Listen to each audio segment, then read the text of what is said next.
Plain Truth, the show where we try to get into some of the mysteries, anomalies, and, what can I say, the underbelly of the world around us. I'm your host, Paul, and I have a nickname of Plain.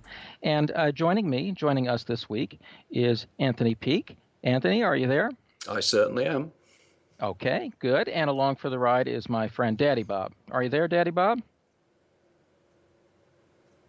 Sorry, I had to unmute. Yes, I'm here.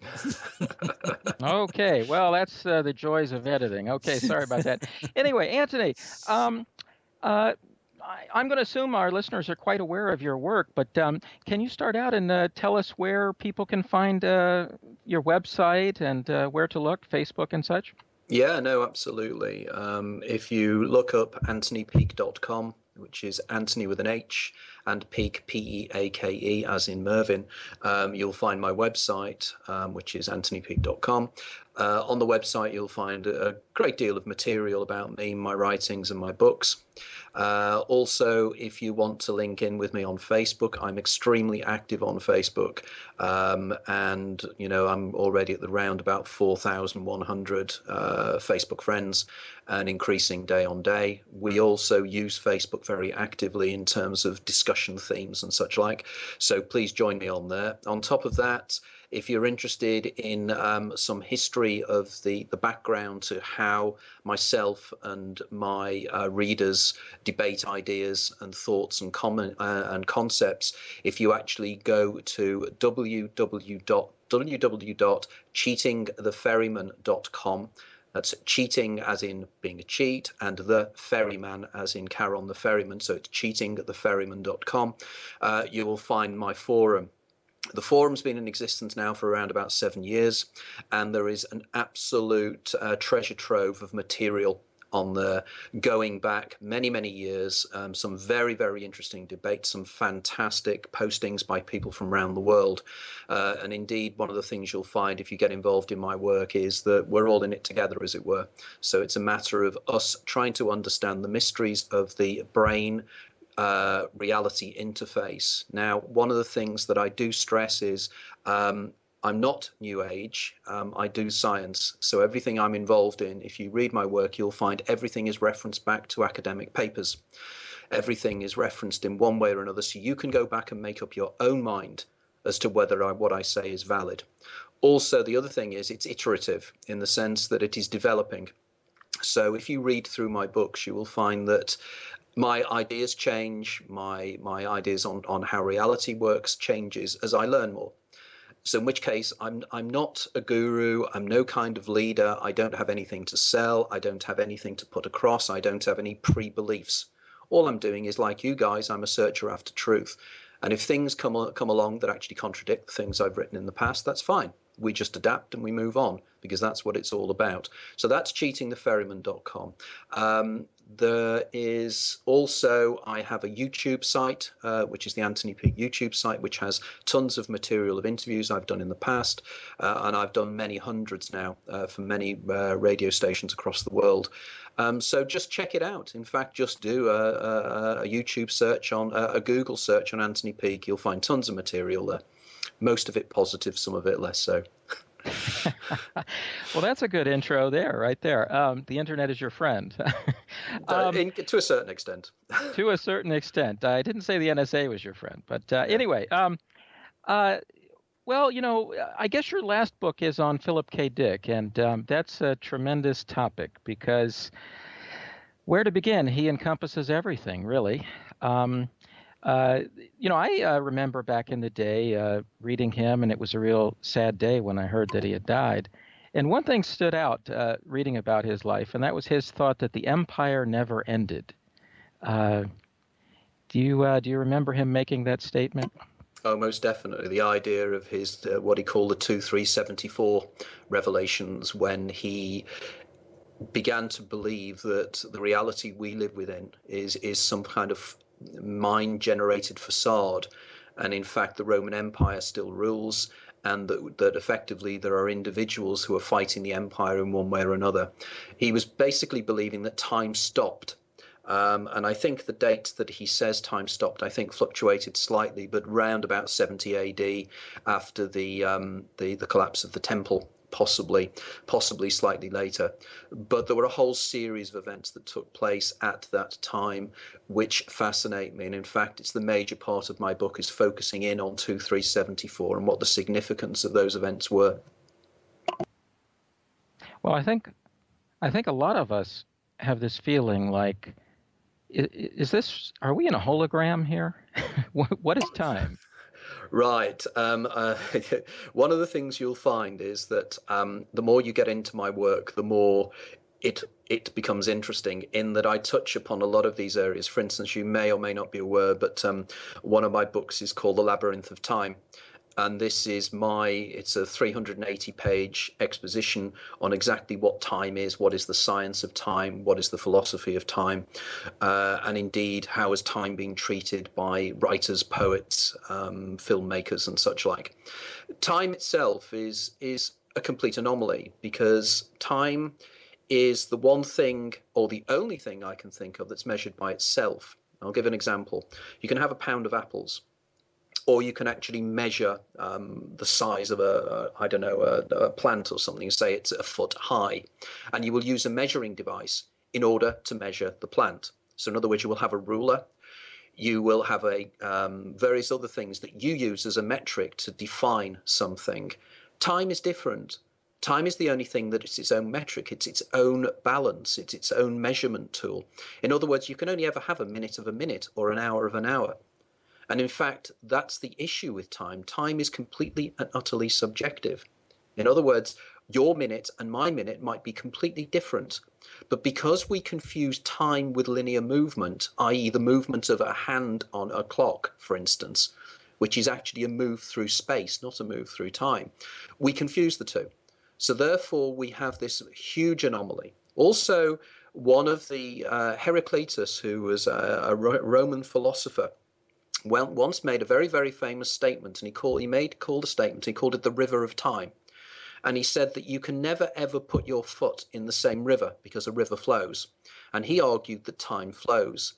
Now, this again is an amazing idea, and also a very, very complex one, because if we believe that time flows like a river, the only reason you know that a river is flowing is because of the banks at the side of the river. In other words, time flow, the river flow, is measured by a static something that you can measure the flow of the river against. Time is not like that. In other words, if time flows, there must be another form of time by which you can measure time's flow by. And of course, that time must also have a time flow behind it. I'm very much touching upon the ideas of an English philosopher scientist by the name of John William Dunn, who in the 1920s wrote a book called An Experiment with Time.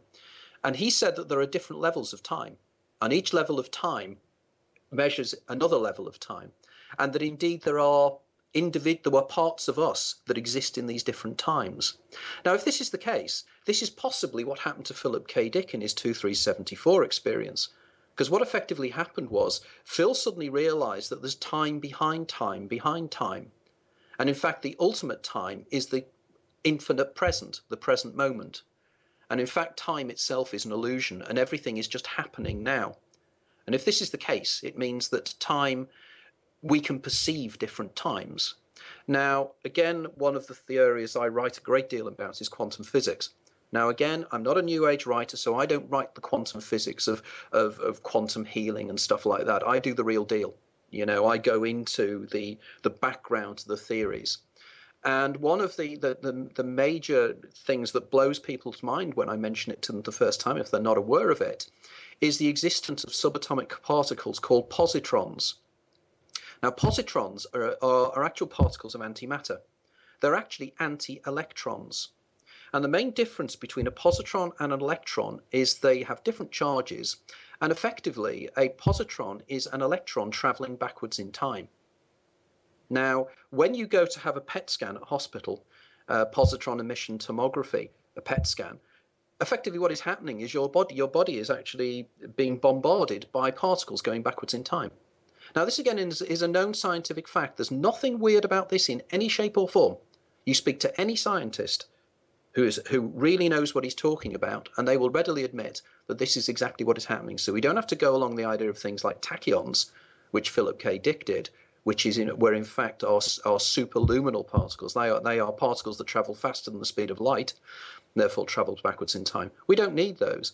Positrons, which were first suggested by Paul Dirac, the famous English particle physicist, back in the 1930s, are now known, and they exist. So what exactly is time? So there was a very, very long, timely explanation for something that is a huge subject, I think. Well, now, Philip K. Dick talked about orthogonal time, right? Yes, that's correct. By orthogonal time, what he meant was that it is a time that runs at a right angle to our normal time. So you can imagine time flowing from the future into the past like a line. Orthogonal time is a time stream that runs orthogonally, that is directly away from, at a right angle to, every single second that we perceive. And that time also is a time in its own flow. So therefore, within each microsecond, and again here we have a great issue here, is what is the smallest bit of time that we can have? A guy called Paul Finkelstein suggested something called the chronon, which is a particle of time. Now, if this is the case, and time itself is particulate, that is, it is quantized, it effectively means that each bit of time doesn't relate to every other bit of time. They sit alone. And this again would be in support of Philip K. Dick's idea of orthogonal time. Now, if this is the case, this leads some very, very fascinating questions as to, for instance, what is the quantum of time? What is the smallest bit? Now, the smallest bit of time that science recognizes is something called the Planck time. And Planck time is the time it takes a light particle to cross, I think, the circumference of an electron or something of that nature. I'm not entirely sure. It's something of that nature, which is infinitesimally small amount of time, by factors you wouldn't believe. But effectively, at that point, time stops. Time ceases. So we have some very, very interesting ideas about time itself and time slowing down, time ceasing, time stopping, just as time stops when you travel at the speed of light. Just as time freezes effectively around the event horizon of a black hole. You know, these are all theoretical scientific facts that the general public are vaguely aware of, but not to the extent they should be. Yeah, well, there's also, I guess you'd say, the question of not just the scientific side, but how you perceive it. I read that the ancient Greeks more or less had two words for time, or two ways of looking at time. There's kind of like time in the sense of flowing in a river, and then there's like the characteristics of time. So there's time that a lot happens, or that inflection points, in life or in the universe for that matter, or in history or something.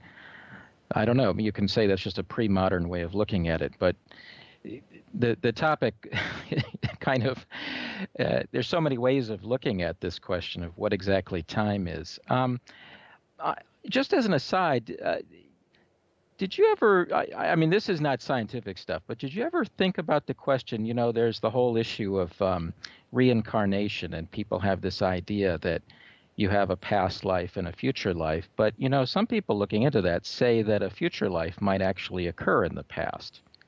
Well, again, anybody who's read my first book is The Life After Death, The Extraordinary Science of What Happens When We Die. The overall hypothesis put forward in that book, which is actually called Cheating the Ferryman. That's why the forum is named that. Cheating the Ferryman is it's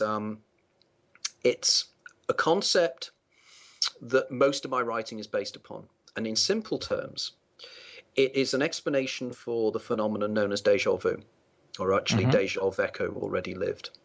It's also an explanation for the near-death experience and certain elements of the near-death experience.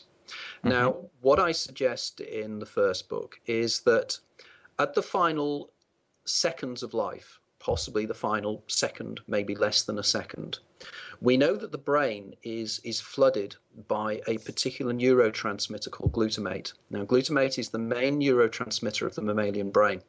Now, a neurotransmitter is effectively a chemical that facilitates communication between the neurons of the brain. because as you're probably aware, no neuron touches any other neuron. They have something called a synaptic gap between them, a synaptic cleft. And the neurotransmitters are the chemicals that actually modulate or increase signals across the brain by sending chemicals across this little synaptic gap. Now, glutamate is the major neurotransmitter of the mammalian brain. Now, glutamate has certain interesting things that it does. And most people out there will recognize this, even if they're not sure of what I'm talking about here. If you have ever been given terribly bad news, or you've been involved in a car accident, or you've fallen down, what happens is time slows down. Your feeling, your subjective perception of time becomes slower. Now, this again it's a universal. You know, there's a guy called David Eagleman that's been doing a series of experiments on this to actually prove that when we are under stress, time slows down.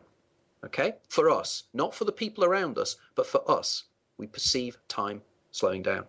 Now, this is caused by glutamate. Now, if glutamate floods the brain at the point of death, what it effectively does is it slows down time. So the final second of a dying person's life will not be a second subjectively for them. I use the example, there was a very famous French philosopher scientist called Alfred Maury. And when he was a young man, he had a very high fever. Now, this again, as an aside, is another known fact that if you have a fever, time slows down for you. There's been various experiments done on this. So it's, again, a known psychological effect. When he had the fever, he had a very, very intense dream that he was involved in the French Revolution. And in this dream, he was a member of the Robespierre Marat group who'd actually brought down the French monarchy. And in the dream, he falls foul of these individuals, and there's a huge show trial. And the show trial seems to last for weeks as far as he's concerned. And eventually he gives this huge long speech. He's found guilty, and he's driven through the streets of Paris in a tumbril. He's dragged through the streets to the place of execution, probably the Place de la Bastille or something like that.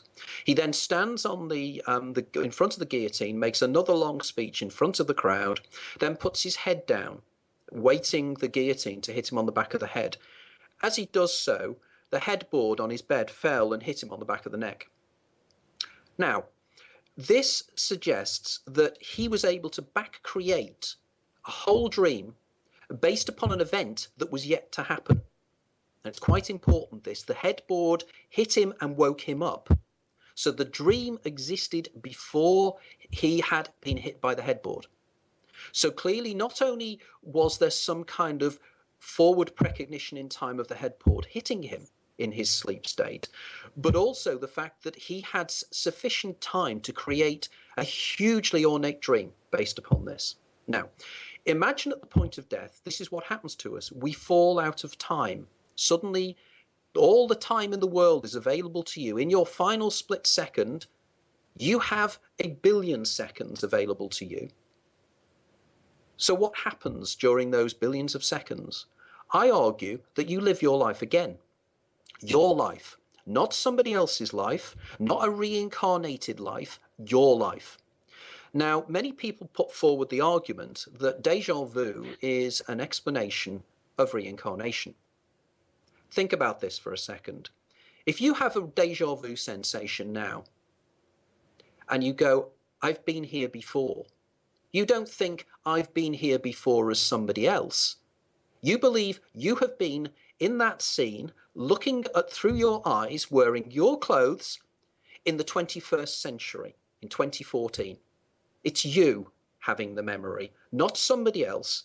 If it was evidence of a past life, you'd be dressed differently. You wouldn't be you. You'd be an incarnation of a previous person. That's not what happens in a déjà vu sensation. Okay? Quite important.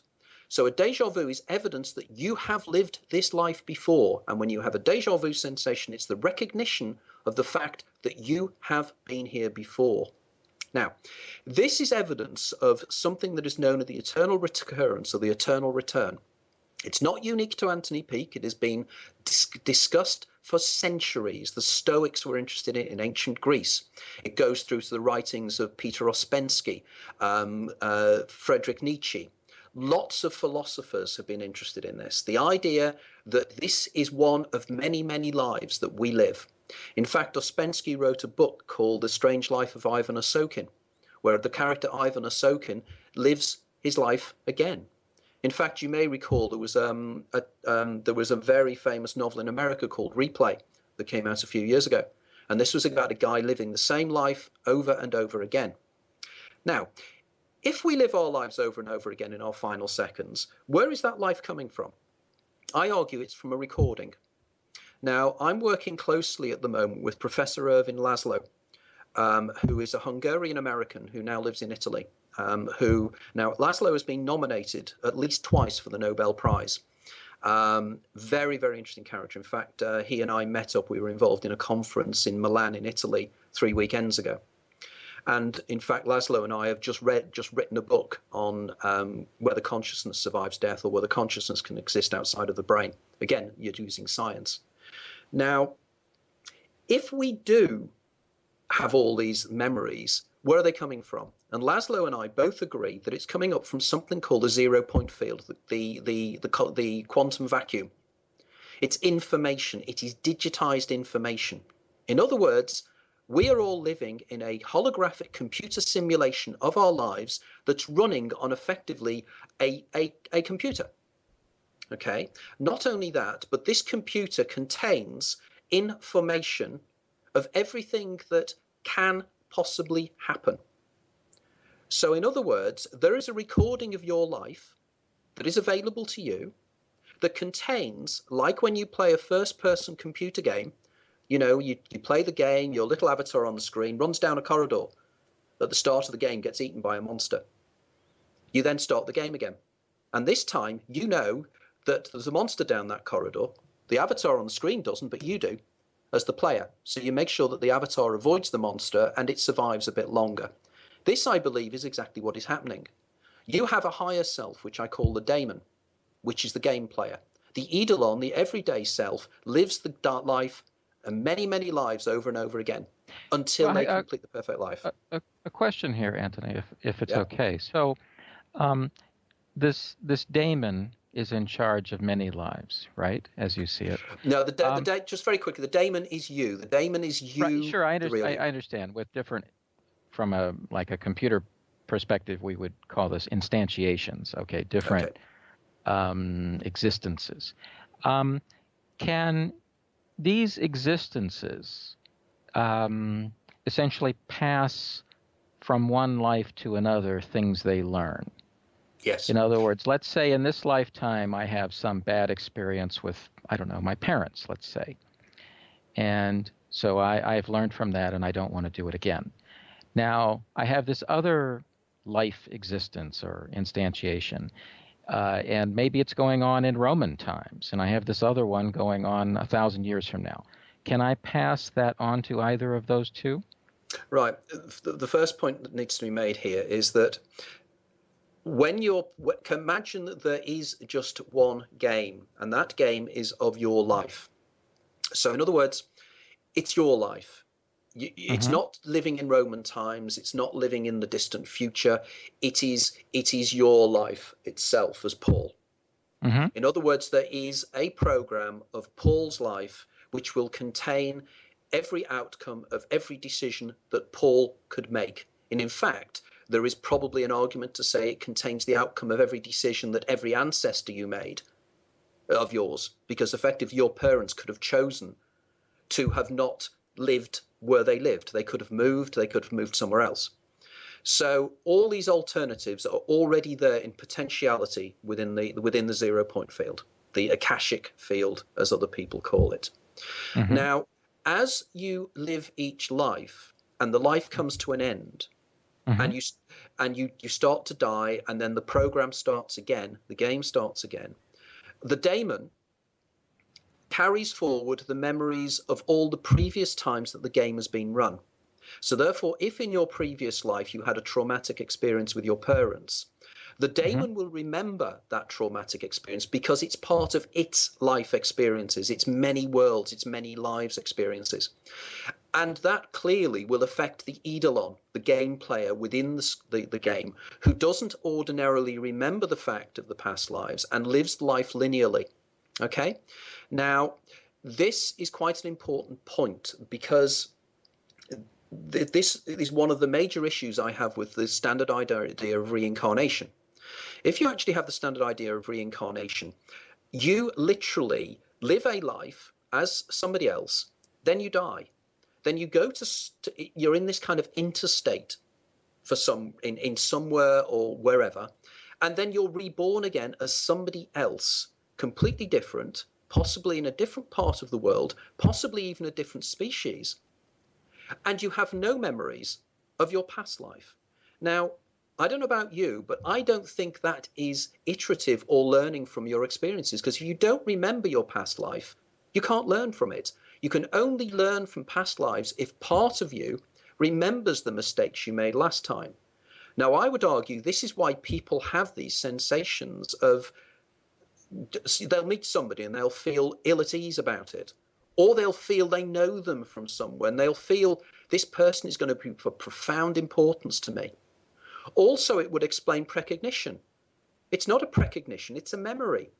You've lived this life before, so therefore there will be an event sometimes in your future that the daemon will choose to allow the eidolon to know. Or indeed, there could just be leakage between the two areas of mental processing. Now, this would explain why, and in my book, my second book, The Daemon, A Guide to Your Extraordinary Secret Self, I have whole sections of people from around the world who wrote to me where their daemon had spoken to them or had done things that saved their lives. Now, this is exactly the same when you're playing a computer game. I'm old enough to remember the first Tomb Raider. Pong. Yeah, terrible, isn't it? So effectively in Tomb Raider, Lara Croft runs down a few corridors and gets eaten by a monster. When you play the game the second time, you, the daemon, knows the monster's there, but you've got to communicate somehow to Lara, the avatar on the screen, the sprite on the screen, to say, don't go down there. Now, ordinarily, in those kind of games, you can make Lara move. Lara has no independence of you. The sprite has no independence. But in the model, in Cheating the Ferryman model, the sprite has total independence. The only way that the daemon can influence the eidolon is to literally give it messages, give it feelings, try and speak to it in some way, open up the communication channels to warn it to not go down that corridor. So Anthony, do you think this is what Philip K. Dick had? Yes. Was he getting these experiences with his daemon? Absolutely. Valis was his daemon. Valis, the AI being, the various other duplicities of consciousness that he felt, he was experiencing his daemon. His daemon was warning him. In my book, I have it's called The Man Who Remembered the Future, and I give example after example where Philip K. Dick showed uncanny precognitive abilities. Okay. Okay. I need to ask you something there because you've gone back to something that you started off on the front. As you know, I've read all 5 of your first 5 books, but I have not read the one about Philip K. Dick yet. Okay. And I have listened to all your interviews about Philip K. Dick, and I had not run across this idea or had not heard it or not paid attention that he thought that time stopped for us in 70 AD and that we had been under the hegemony of Rome ever since. Now, I listened to your latest interview on your own channel of Herman S. Jr. Yeah. And I thought that was out of your normal path, and but I enjoyed it very much. And he touched on a lot of these things about the control that is being exerted over us. My question to you is now, if we were put under the hegemony of Rome and have been under it for 2 centuries, is that coming apart now? Do we see time restarting right now because of the internet, because of the truth movement, and such things as that? So go ahead. Yeah, I think that what is happening now is that information can be shared far more effectively and far more instantaneously than ever before. And what is happening now is that individuals from across the globe, people like ourselves, can suddenly share ideas in a way that was absolutely impossible beforehand.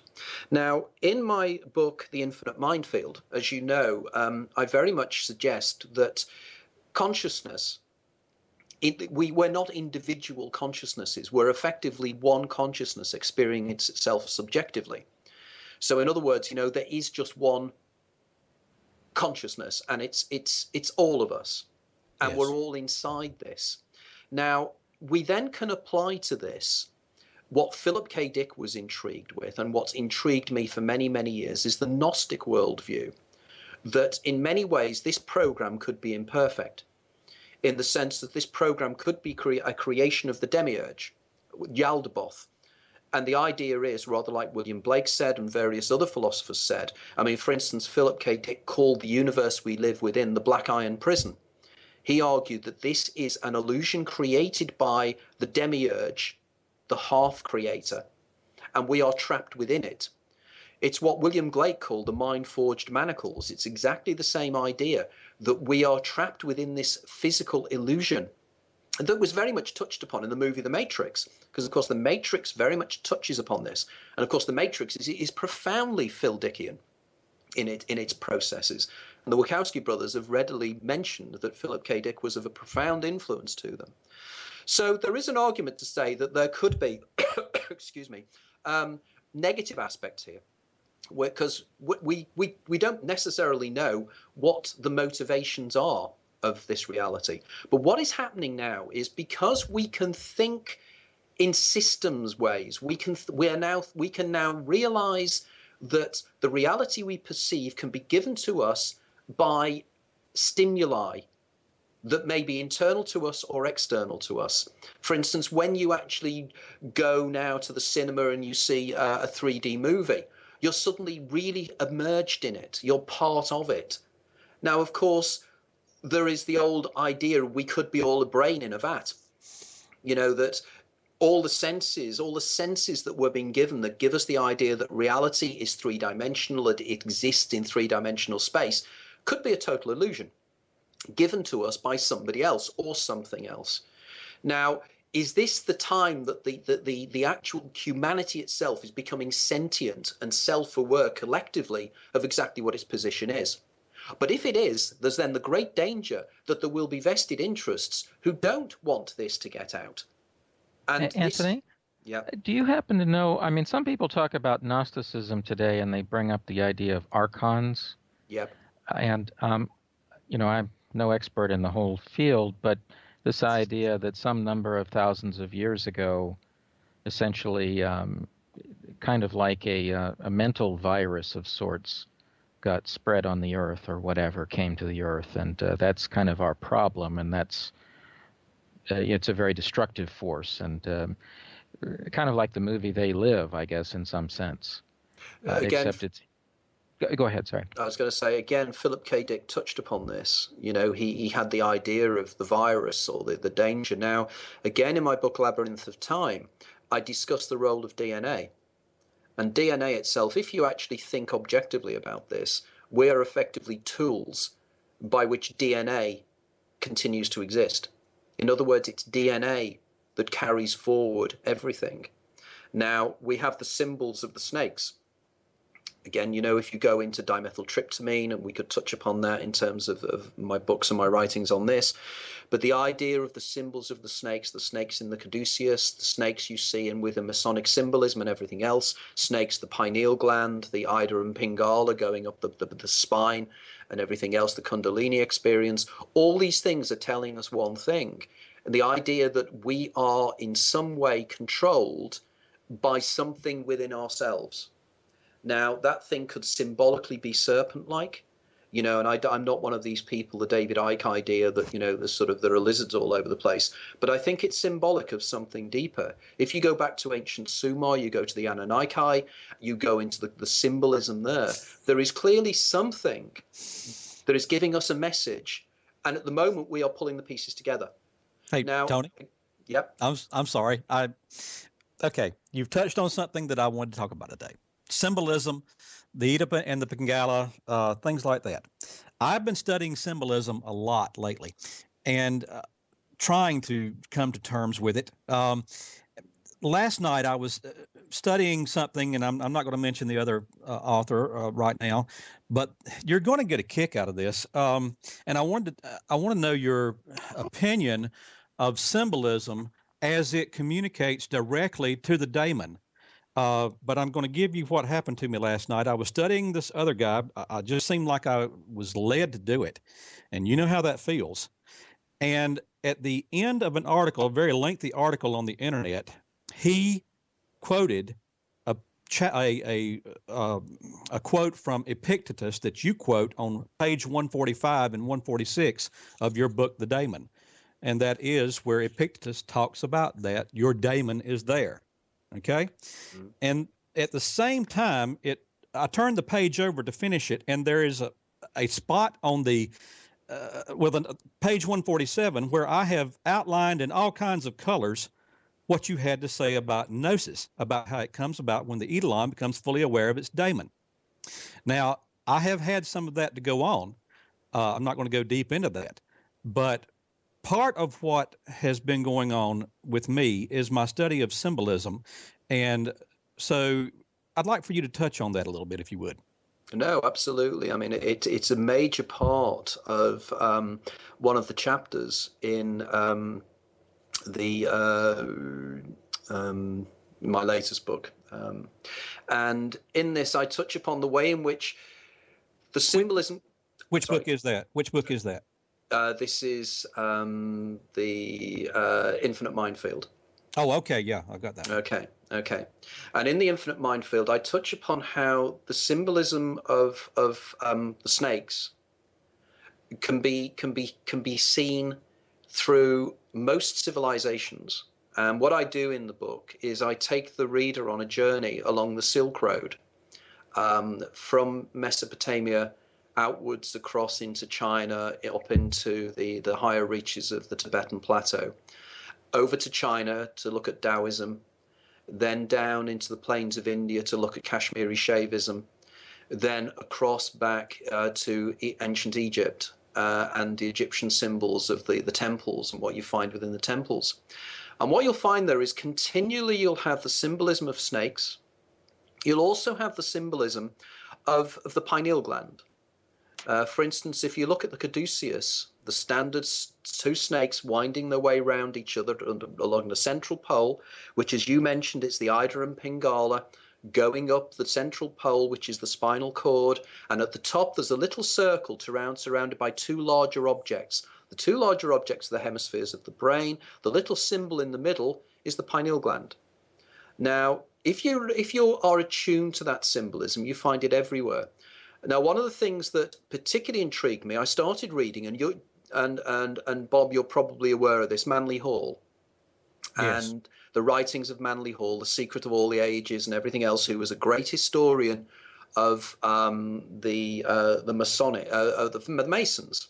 Now, quite by chance, I discovered that there is an architect, the guy that was responsible for the building, the design of the Dakota building on the Upper West Side in New York, where John Lennon was shot outside and where they filmed Rosemary's Baby. I can't remember his name now, but this guy was a top Masonic architect and was responsible for many Masonic lodges and Masonic temples around the United States. Now, there are 2 or 3 buildings he was responsible for down in the Battery in New York. These buildings, on the side of the buildings, in plain sight, are the caduceus, the 2 signs, the pineal gland, everything. Now, to me, this is intriguing. Now, on top of this, there is a pub in the centre of London called the Hercules Pillars. And I used to drink in the Hercules Pillars way back in the mid-1970s, early 1980s. Hercules Pillars, in the centre of the pub, are 2 pillars joined at the top. They symbolize initially the Hercules Pillars, which were supposedly the 2 pillars at the end of the Mediterranean Sea by Gibraltar and I guess Algeciras, whoever it is, the other side. But they're more than that, because they clearly symbolize the Ida and the Pingala and the idea of the Kundalini experience. But what is more significant is that directly across the road from this pub is the Grand Masonic Hall in London. It's one of these places that you will never find on a tourist map, you will never find it anywhere, and it is huge.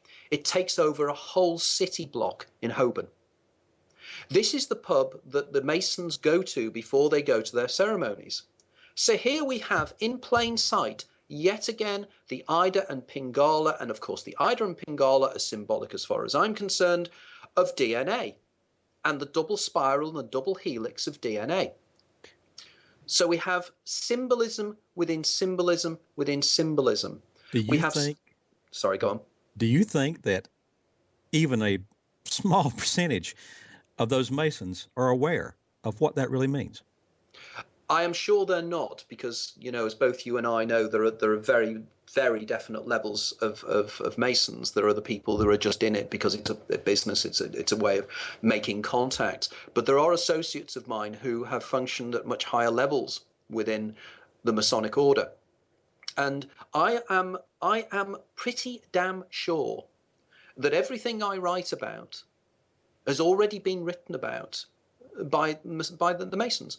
All I'm doing is I'm rediscovering the belief systems of the Masons. If you go back, way back to Boaz and Joachim, and the ideas that were put forward about the building of the original temple, which I go in the book, the symbolism there is in plain sight. The legends of the Masonic legends are actually based upon a very, very deep and important secret. And I think the deep and important secret is the I think there are two things: the activation of the pineal gland and the Daemon Eidolon dyad, the fact that we are dual beings. Now, again, I have friends of mine who are involved in esoteric movements around the world. I have associates or members of the Servants of the Light, various other organizations. Whenever they come across my writing, they'll come contact me and say, "My God, do you know what you are doing? Do you know what you're doing the science of? You are pulling it all together in the most uncanny way possible." And I'm feeling around in the dark, whereas these guys know where I'm going. And again, the point earlier on about the archons. The archons, myself, whenever I do radio programs, this is a running joke. Something will go wrong. Something will cease to function in some way or other. And it happens so regularly that myself, and particularly Miguel Connor, if you know of Miguel Connor, runs the Gnostic radio program, The God Above God. Yes. And Miguel and I joke about the archons continually, because it does seem that there is something trying to stop my message getting out there. Now, I'm not a great believer in these things, but you have to take the facts as they present themselves to you. And it happens far too often to just be sheer chance. But then again, there's the argument is, if these people are all powerful, they can just I could have an accident sometime. But Anthony, they may have other rules. There may be other factors that we can't fully appreciate. I mean, on this show, we've had so many problems with, I don't know, it just, it doesn't seem random. How's that? But at the same time, as you say, I mean, they could just smash it. But that's not the point. It seems to be kind of like there's an impishness, a devilish side to the whole thing, where it's like they're toying with us, so to speak, or something, just letting us know they're there. Well, this comes down to an area that I'm really quite fascinated. Well, I've always been fascinated in UFOs anyway, ever since I was young. But I've always been interested in the sociological and the psychological aspects of abductions and such like. And I'm a great fan of Jacques Vallée, the French ufologist, and John Keel. And I'm very much of the opinion, similar to them, that there's some kind of game going on here. Patrick Harper is somebody else that writes about in his book Demonic Reality. There seems to be a game that we are part of, but not fully party to. That there's this kind of impishness and leg pulling, You know, as John Keel said in his book Passport to Magonia, you know, the idea that the aliens or whatever they are seem to mirror our, they always seem to be just slightly ahead of our technology. They always seem to just sort of do the most stupidest of things, as if they're just impish, or maybe that they're somehow in their own way quasi-mindless. Because we're in an interesting time now, because if this is a program running on a computer, and very much I always stress to people, a computer is anything that can actually compute information. It doesn't have to be circuit boards, as you know yourself. I mean, at the moment, I'm reading a book on computer simulations and the idea of computer simulations and how they work. And I think it's a guy called Vlatko Vedrell. Have you ever heard of him at all? No. Okay, Vedrell is a professor of particle physics at he's got a dual role. He's at the University of Singapore and over here at the University of Cambridge, and he's written singularly the most amazing book I have ever read, and it is about the computer simulation that we are running on. And he does the science. He's one of the top particle physicists in the world at the moment, and this guy's so on side with the kind of stuff we're talking about. You know, the idea is a simulation. Actually, Anthony, I take it back. You had this on your Facebook. I did. I mentioned it because I did read that. Yes, that's most interesting. And it gets back to that whole question of what is this universe that we're perceiving? Is it an artificial creation, so to speak? I have a comment here. You mentioned game. My experiences have led me to the conclusion that it is a game, and that the number one rule of the game is number one. In other words, we can bend and break and change the other rules, but we can't change that one. Yeah. The game always comes back. The game goes on and we're stuck in it. Yes. Yeah. Well, it's interesting again, isn't it? We've had writers discuss this for many years. There's the glass bead game, Hermann Hesse's famous book, and there's the idea of there are games. There's also that famous computer program, The Game of Life, isn't it, where they actually stimulate certain things, and if something is next to something, it does something, and if it doesn't, it does something different, and things evolve, you know, magically. Now, Vedrell is saying that his overall hypothesis, if it is a computer program running in the way he believes it to do, this gets over the creator ex nihilum, you know, the idea of something from nothing. Because if it's all a computer program in some way, we are not, the physical universe is just an aspect of something more deep, much deeper, and consciousness is prime. And the observer is prime. And of course, this is something that particle physicists have known for generations. It's just the general public are not generally aware of it. So here we have this idea of this reality is totally not what we believe it to be. And the game, as you say, the game is everything. And can we ever understand the rules of the game ultimately, because we're within it? We're not even aware. We're like a fish not being aware of water. Anthony, this might be a good part to get into. I think it was Philip K. Dick talked about the loss of forgetfulness. Yeah, and amnesis. And that kind of brings out the question is, did he think that he was essentially, I guess, how would you put it? He was losing that blindness, that, you know, or that the intentional forgetfulness that we're stuck under, that trance. I think so. I mean, one of the ancient Greek myths that's long fascinated me is that when you died, you found yourself on the edge of the river Styx, and then Charon, the ferryman, comes over, and as I said in my book, I continue cheat the ferryman, but effectively you're taken over the river Styx, and while you're over the other side, there are many rivers and tributaries of the river Styx, and one of the rivers is called the Lethe. Lethe. And the legend goes that you could, if you wish to go back and live your life again, you'd need to drink the waters of forgetfulness, drink the river Lethe. And in doing so, all your memories of who you were and what you had been in your past life would be washed away. Then you would go back across the Styx and live your life again. Now, Phil argued that what was happening to him was that the forgetfulness was being washed away. It's a Greek term called anamnesis, which is the loss of forgetting, the losing of forgetting. And I think it's a Pythagorean. It might be Pythagorean, it might be Socratic, I'm not sure. But it goes back to the ancient Greeks, and it in fact goes back to the pre-Socratics. So, which of course means it couldn't have been Socrates. So Phil believed that this was what was happening to him, and that he was starting to understand that he was, like Bill Hicks said, he was a single entity experiencing itself subjectively, a collective entity experiencing itself subjectively.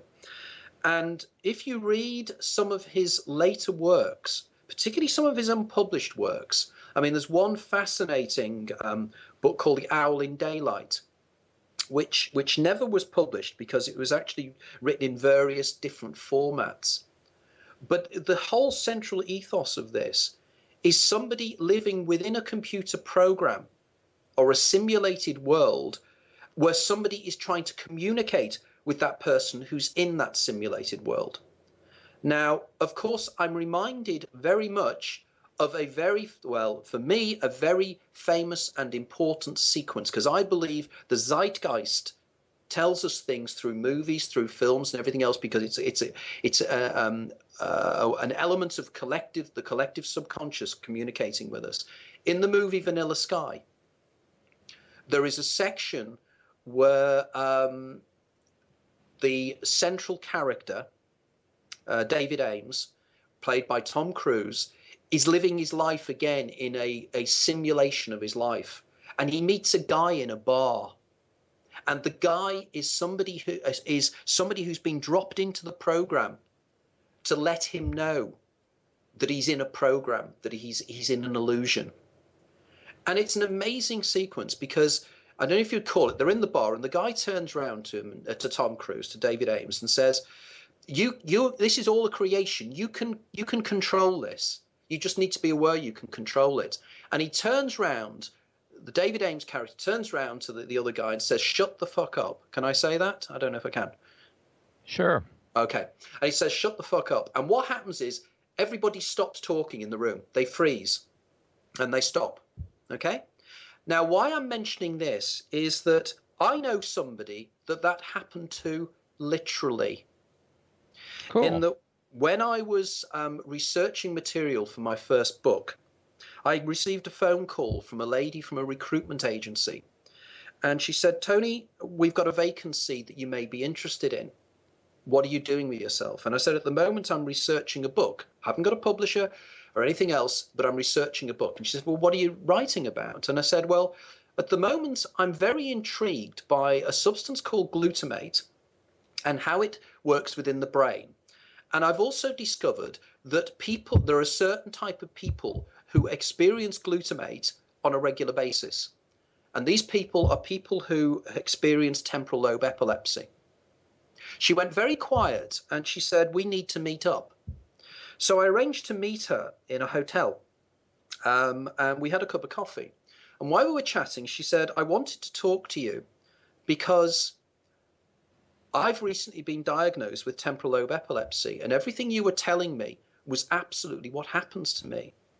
And I said, well, could you tell me the first time that you ever knew you had TLE? Because I don't know if you know, temporal lobe epilepsy, it's like petit mal. You know, people just have absences. They just stir for a second, and sometimes they won't necessarily have grand mal seizures because it depends whether it causes the corpus callosum and causes unconsciousness.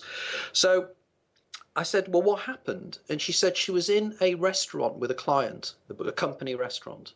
And she said her friend was just about to pour a cup of tea out of a teapot. And as she did so, she felt a snap over her right, I think it was over her right ear. She had this snap and her friend had stopped moving. And she thought her friend was playing around. And then she noticed her friend had just frozen in space and time. And everybody in the room had frozen. They'd stopped moving. And she could hear this low humming sound. And then she realized that the low humming sound was people talking. Their actual sounds of speaking had slowed down to such an extent it had become a sound. She then noticed that her friend was moving incredibly slowly, her associate.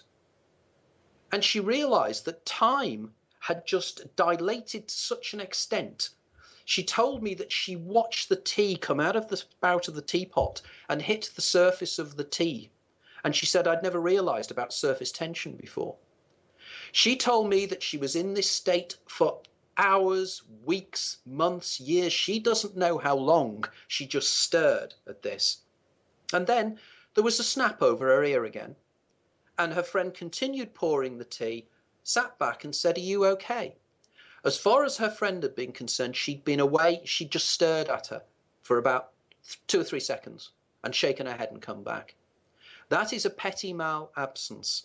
I now know of people who have temporal lobe epilepsy. In fact, one of my roles, I'm working for, or about to go back to work for a charity that deals with epilepsy. And in fact, my next book is going to be on epilepsy, temporal lobe epilepsy and migraine and various other allied neurological things that I believe open up the channels of communication. They open up the doors of perception to allow us to perceive the reality behind the reality. And I believe this is what was happening with Philip K. Dick. Philip K. Dick's doors of perception were opening. Vallis was opening them for him. And I believe that all through his life, these doors had been opening. He has events, I don't know if you know, in one of his interviews, he describes how when he was in the late 1950s, he used to have a reoccurring dream of being a child, standing at the end of his bed, looking at himself as a child. He then remembered when the anamnesis started to take effect, he then remembered being the child, seeing a man standing at the end of his bed. So Phil was actually time slipping and seeing himself as a younger person. I also believe that if you start looking at a lot of Philip K. Dick's novels, his novels wrote about events that he was about to experience in his own future. He cites this himself. There's one particular story he writes where there's a young woman who has, she's in a relationship with this guy, and he doesn't know that she is also going out with an undercover cop. And in the story, Phil describes how the two characters go into a bar and the character, the female character turns around and says, we can't go in because my boyfriend's in there. And in the book, he describes the boyfriend and she says he's an undercover cop. I haven't told you this before, but he's an undercover cop.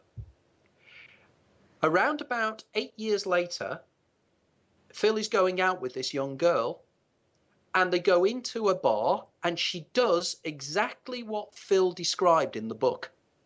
And she was going out with an undercover cop who was wearing exactly the same clothes that Phil described in the book that he'd written many years before. Phil was convinced that all his stories had been back given to him by his future self to his self in the past. Now, this is intriguing. What does this say about Phil's knowledge of time? It is orthogonal time writ large. Well, there are a couple of things that come to mind hearing this. One is I think that precognitive dreams are very, very common. I mean, I used to have quite a lot of them. And it's said to be in the psychic research world to be the most common thing. Mm-hmm. So that's one thing. So you just see the future, and the question is, are you actually having a back and forth with it or not? Correct. Well, funnily enough, I'll be putting something up on Facebook in the next day or so that happened literally yesterday. And I've not mentioned this. It's the first time I've mentioned this one anywhere. So you might find it quite interesting.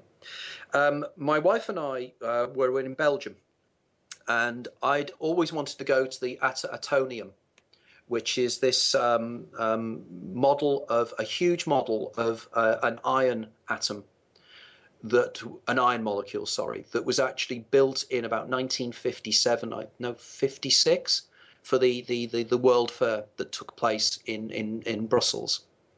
Now, it's around about 300 foot high. It's massive. If you've never seen it or seen pictures of it, it is stunning. It's literally a huge molecule. And you can actually, there are escalators between the different atoms that make up the molecule. And there's exhibitions within the areas within it. Now, as we were on the train going out, I suddenly was taken back for no apparent reason to my childhood. And I turned around to my wife and I said, I remember many years ago, a man knocking on our front door in the village I lived in. And he had in his hand a pile of books tied with a piece of string, a big pile of books. And he said, my son has just gone to university, and we've been thinking about the children around the village who might benefit from his books. And we thought that Tony would be the ideal child. I was about 6 or 7 at the time. And they gave me these load of books. Now, with the books was this little plastic thing that looked like a pair of binoculars. And what it was a kind of a stereo thing where you put 2 pictures in and you looked through it and you looked towards the light and the 2 pictures came together and it was in 3D. And I was explaining this to my wife and I said one of the things that really amazed me was the way in which one of the images that was on there was the Atomium in Brussels.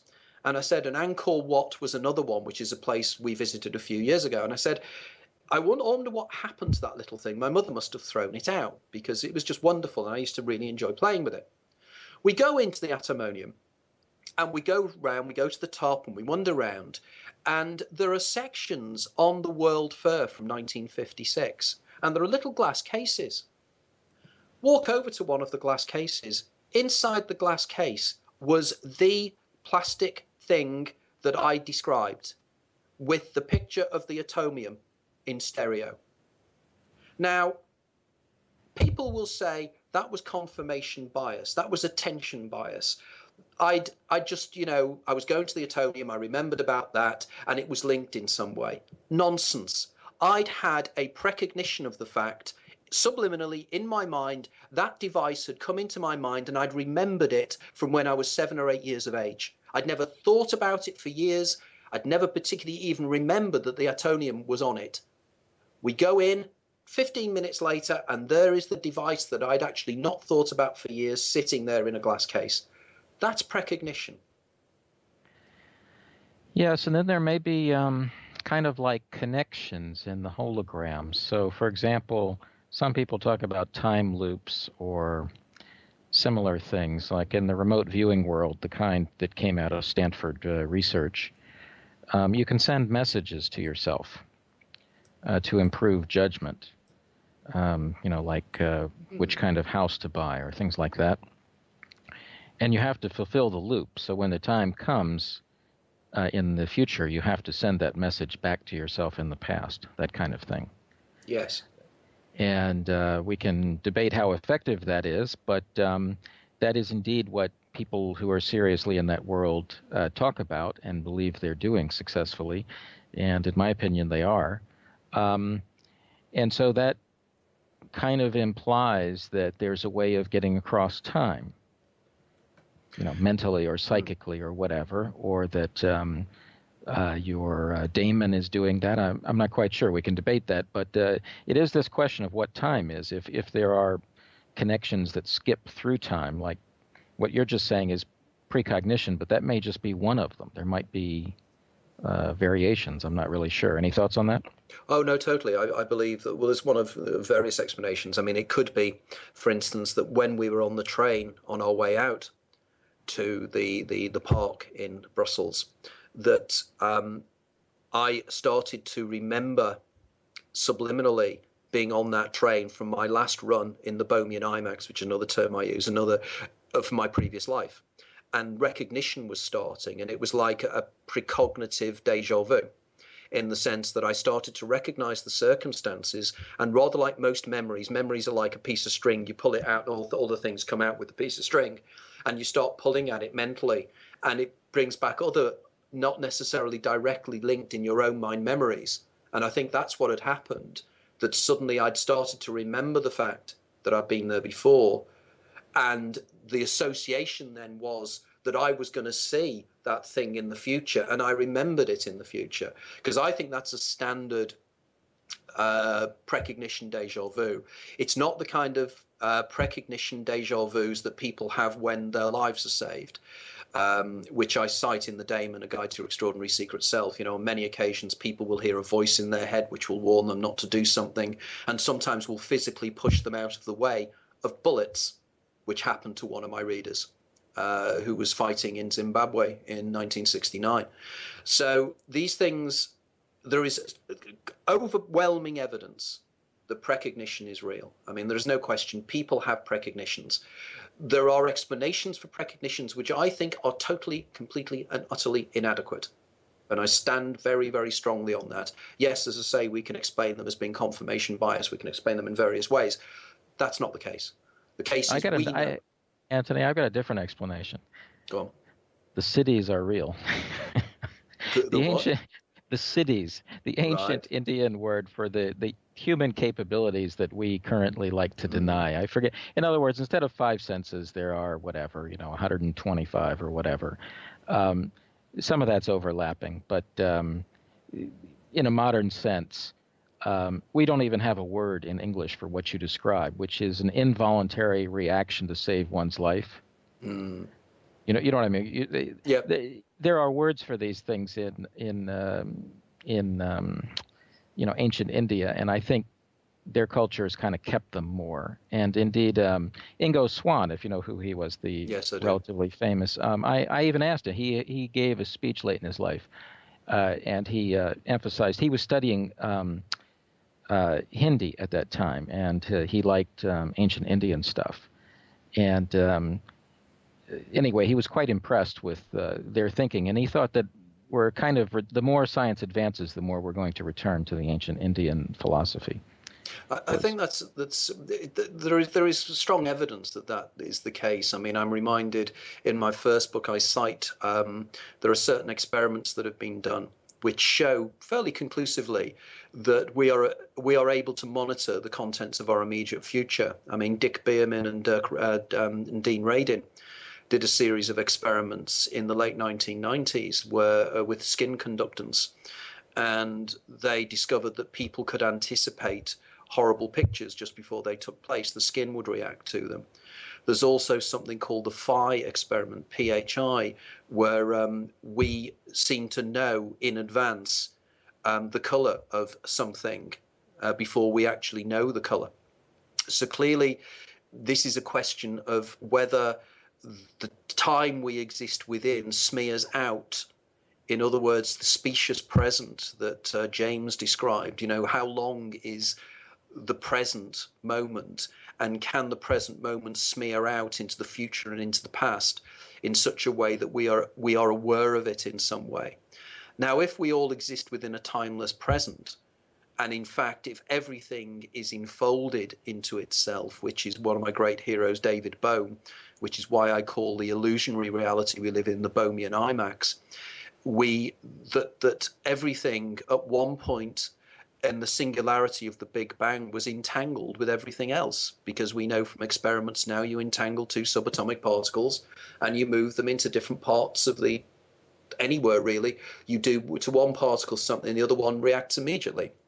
So clearly entanglement is a known scientific fact. There's a guy called Anton Zeilinger at the University of Vienna that's been working with entangled photons and entangled electrons for years now, and has got some fantastic results, which means effectively that everything is holographic. The whole is contained in the parts. And again, it's something that Vedrell talks about in his books. So clearly... You know what's interesting, Anthony? Sorry to interrupt there. What's interesting to me about that is it kind of, the whole entanglement, Dean Radin's book was about that, is the whole question then is how can I put this? What's the degree of entanglement? I mean, as an example, I took a test where it showed you, I forget what the number was, but let's say 50 or 100 photos of people, and half of them were dead and half weren't. But these were modern photos, right? And I got something over 80% correct in terms of, that person's alive or that person is dead. And to me, all it was is looking in their eyes. Wow. And, this was just a one-off kind of test. I'm not saying it proves anything, but nonetheless, it was over 80%, and it should have been by, random odds 50. And I think it's just because there's a connection with the eyes. There's a Yeah. life force there, that there is some semblance of entanglement because you care because that person is human, right? And if it had just been is a rock or a card, red or black, the entanglement doesn't work because you don't really care, to be honest.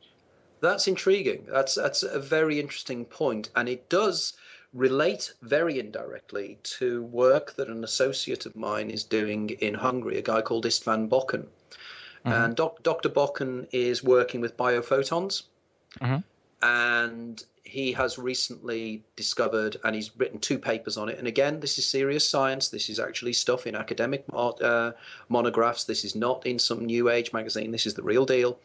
That they've been able to now detect photons coming out of the eyes of, I think it's frogs or something.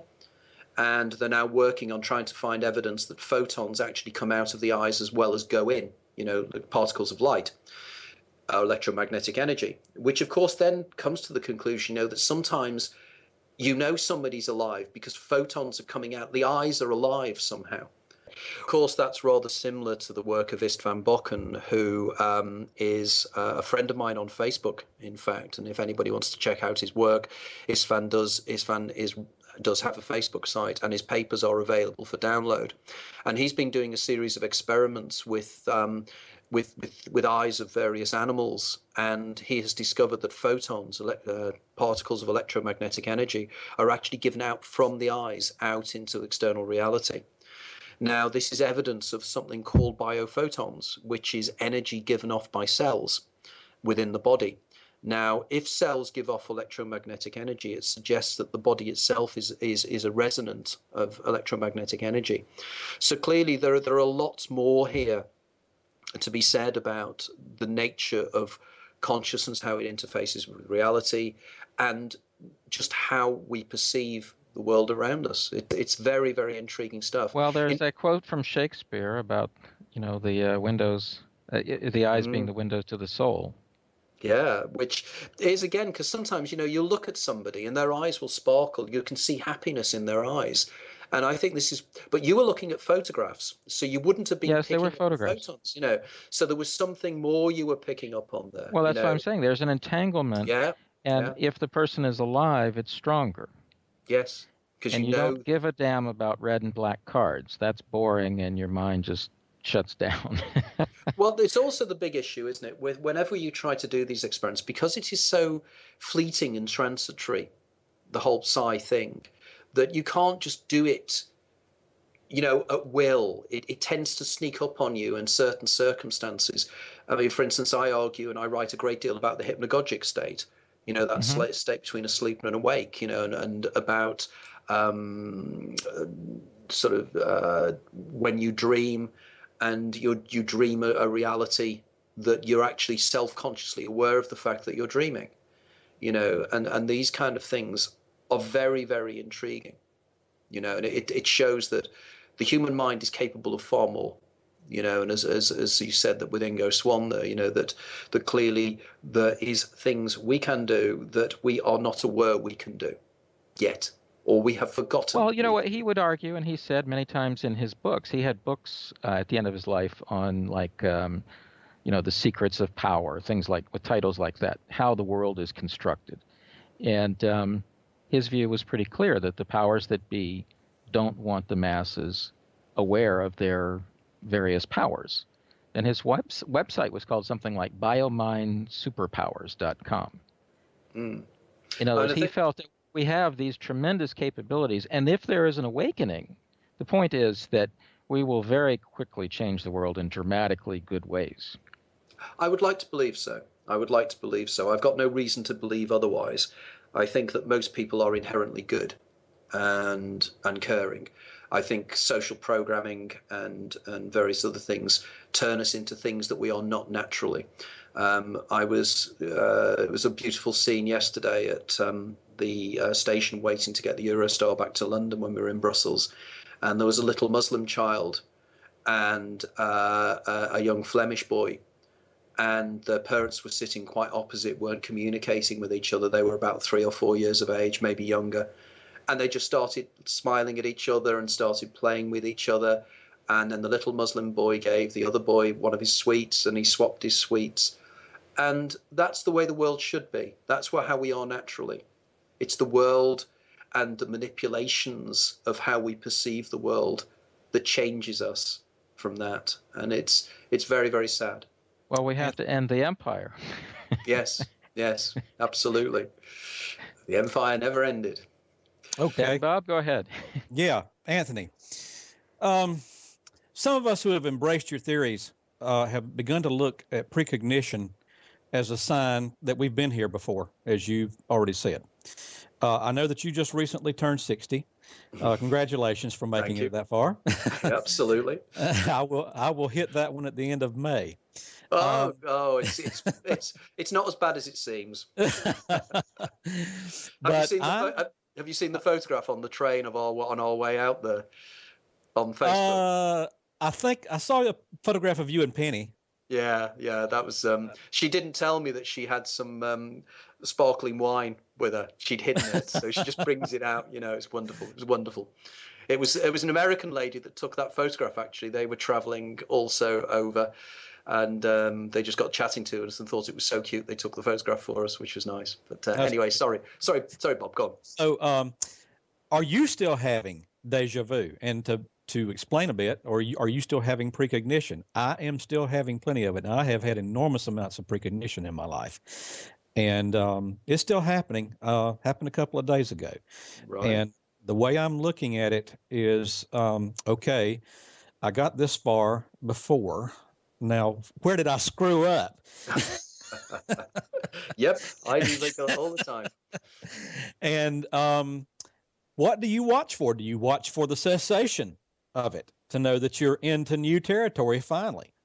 Go ahead. Well, that's a very interesting point, because one of the points that has been discussed on my forum many times, and I've discussed it with the Walker Group, who are a group of individuals I used to meet up with in Liverpool to discuss the ideas in the books, is this idea that if you're playing a game, and a computer game, there's going to be a point where both your daemon and your eidolon are both in terra incognita because you've never been there before. And that will mean that the deja vu sensations and the precognitions will stop, because the daemon can't warn you about what's going to happen next, because it hasn't experienced this part of the program before either. So you're going to be less susceptible to the world. The daemon can still guide you, but only guiding you as a friend, not guiding you as somebody who has knowledge of events that are about to take place. So I think the warning guides are when the deja vu stop and the precognitions stop,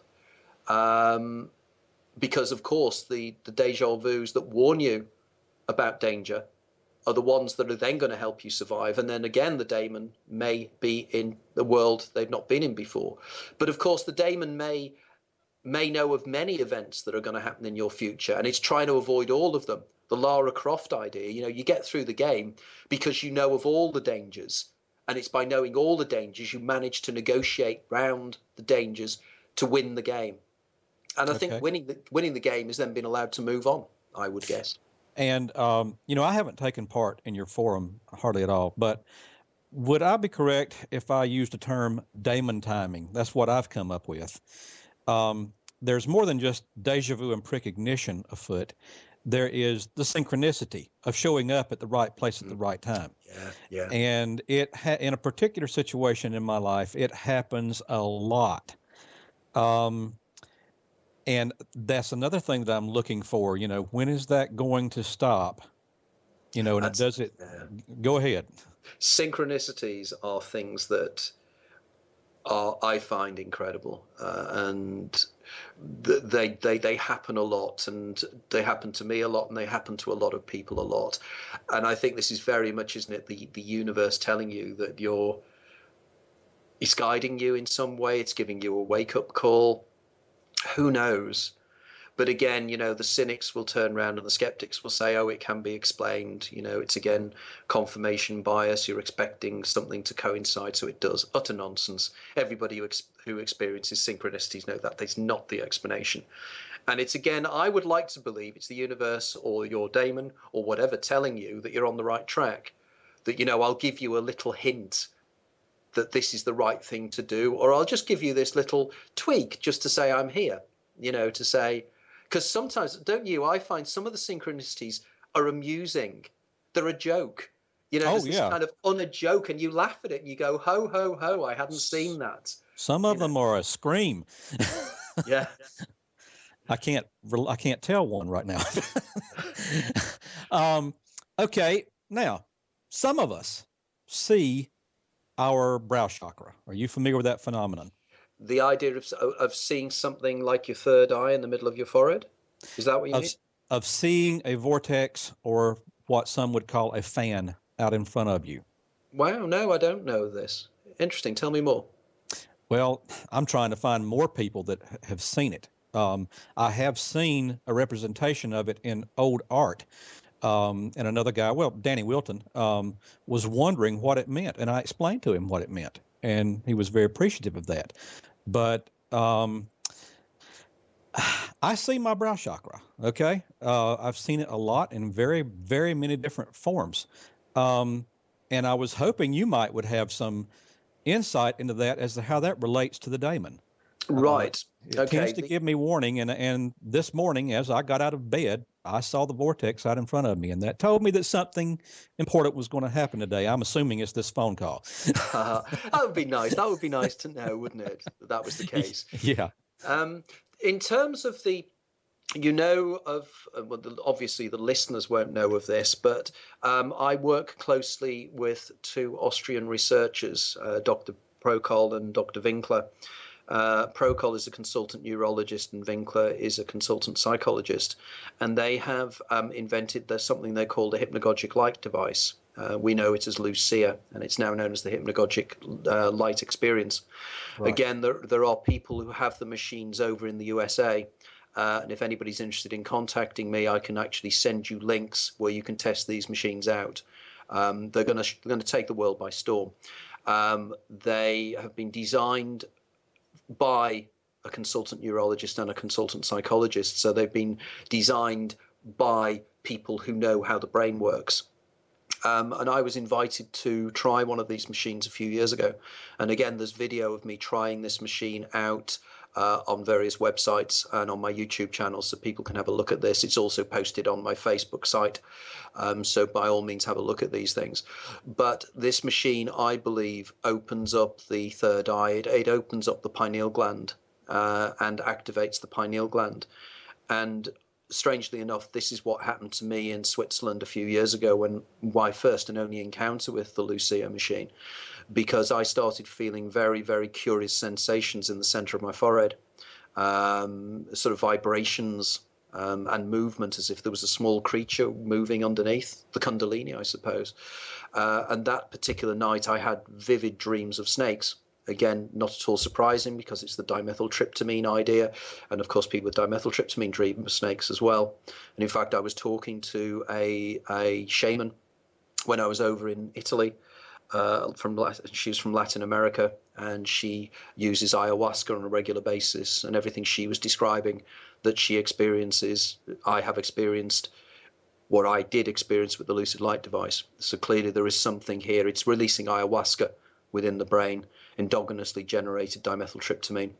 But effectively, the whole feeling of the sensation of the vibrations in the center of my forehead were really quite strange.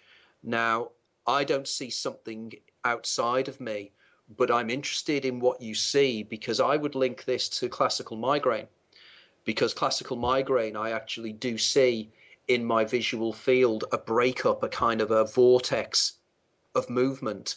And to be honest, Bob, I'd never made this link before, so this is the first time online, that I've noticed that you're telling me this, because I think this is what this is. Okay, you said you see sort of a vortex when you see classical migraine. I had never heard you say that before. I knew that you were a migraine sufferer. Yeah, no, I do. I have a breakdown in my central visual field.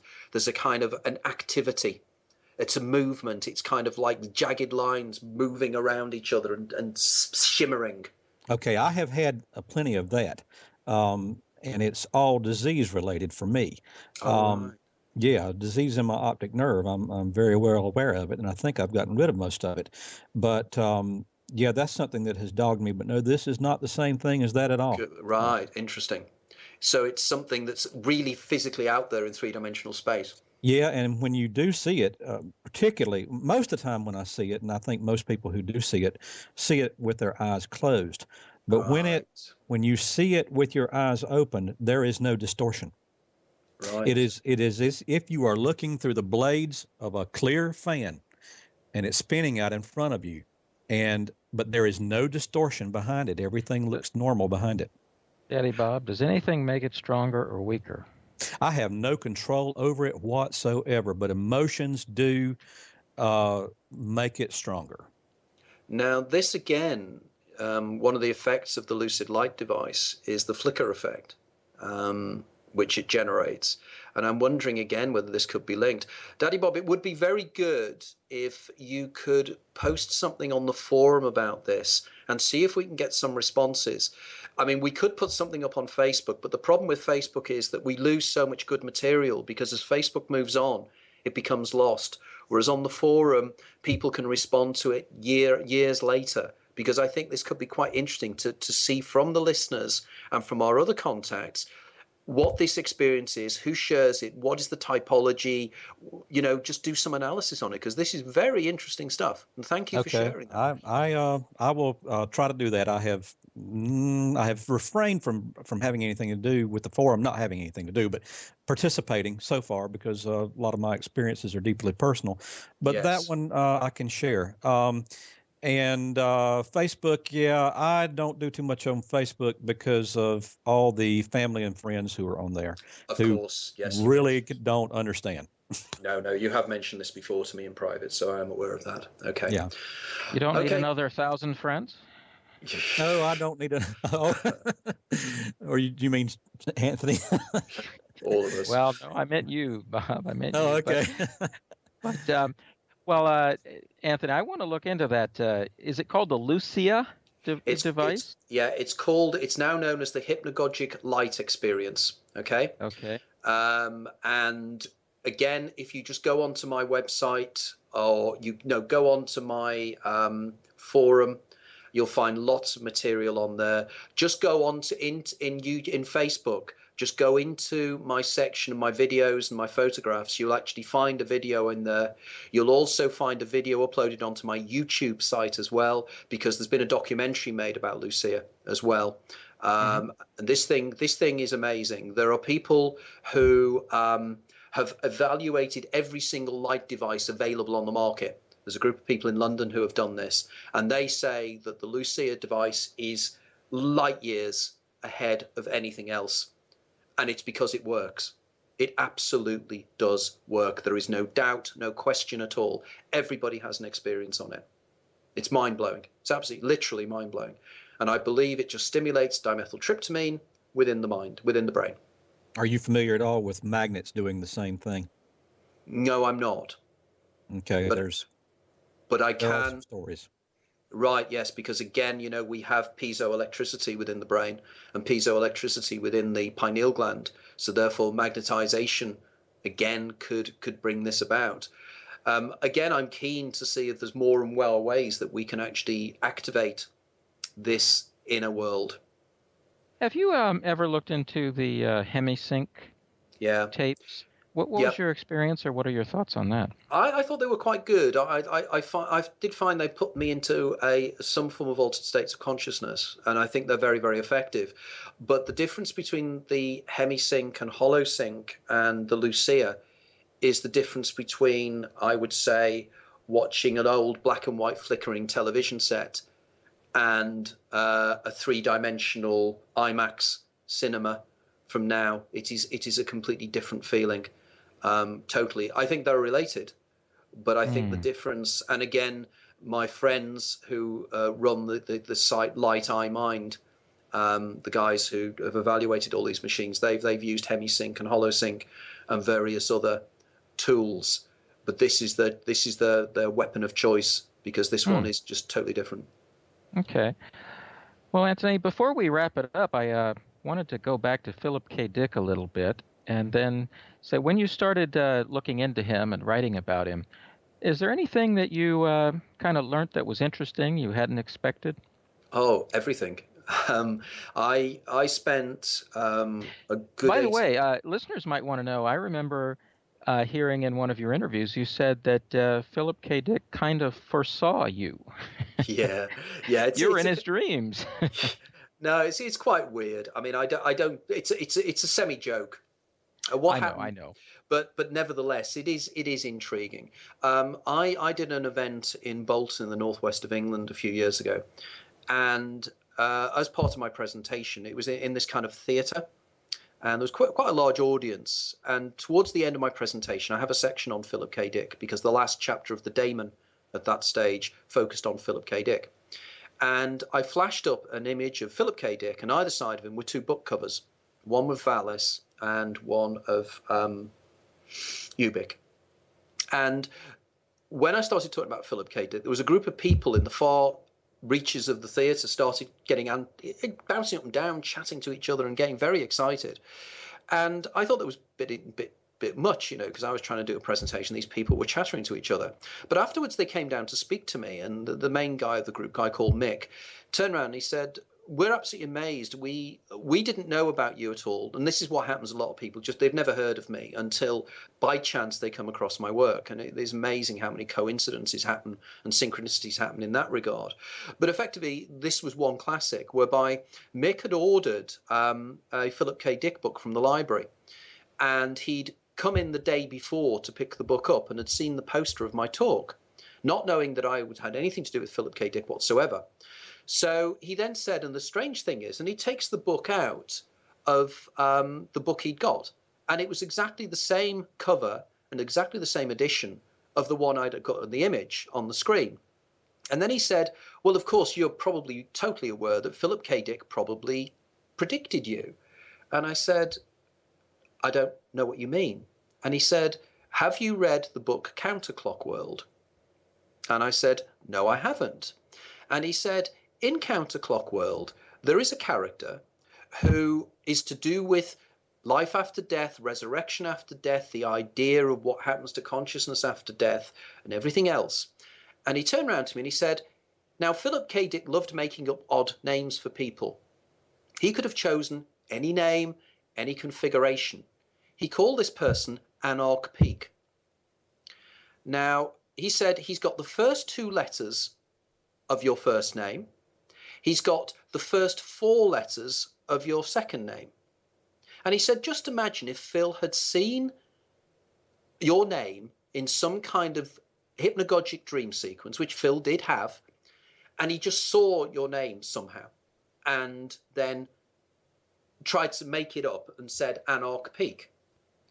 Now, subsequent to that, things get stranger, because at that stage, there was never, ever 1,000,001 chance that I would ever write a book on Philip K. Dick.